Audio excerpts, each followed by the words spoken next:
Hillary Clinton has just proposed a new college tuition reform bill, and it looks not that bad, actually. Let's give you some details. About half the cost of Clinton's $350 billion plan will go towards grants meant to ensure tuition without borrowing through federal cash incentives provided to states. Under Clinton's plan, students would also get free tuition at community colleges, which that's certainly good. We've got more details for you. The Clinton plan also aims to cut interest rates on student loans to ensure that the federal government does not profit off of them. Interest rates on current loans could be reduced by allowing for refinancing at current federal rates, a move Clinton says will save thousands of dollars in interest payments over the lives of loans for an estimated 25 million borrowers. It would cap payments at 10% of income and forgive debts for those who've been paying down the same loan for 20 years. And bear in mind, of course, that those thousands of dollars that it will save those people in interest payments will then go back out into the economy, providing untold economic stimulus. And 10% of your income for 20 years, I think that that's a pretty good bargain to eliminate it afterward, to cap it after that.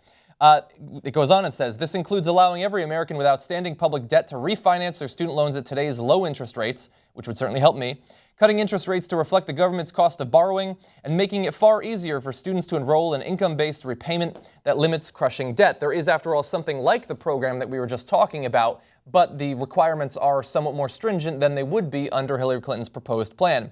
Finally, Clinton contends her plan would be paid off in 10 years by closing tax loopholes and deductions often leveraged by the wealthiest Americans. That is the explanation for how they're going to pay for every major policy proposal that we've heard from either a Democrat or a Republican over the past decade at least.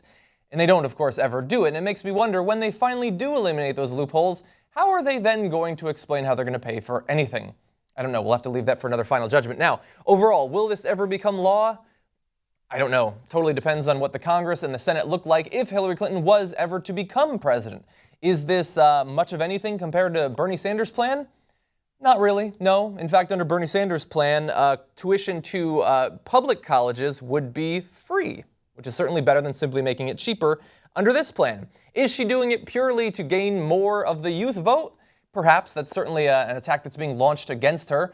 And of course, her and Bernie Sanders are going to have to do what they can to get this volatile, constantly shifting voting bloc.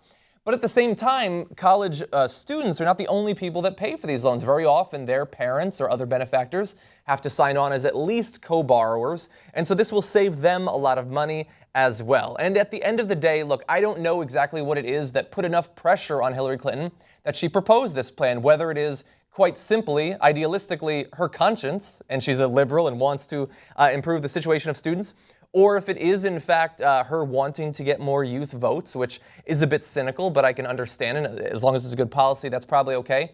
Or if this is an actual manifestation of the Bernie Sanders effect, wherein if he becomes president, that's good, and if he doesn't, at least he's moving Hillary Clinton a little bit more to the left. I don't know which of those it is, but if it results in a better situation for millions of American students and workers, I'm not going to complain too much about it. And that's my final judgment.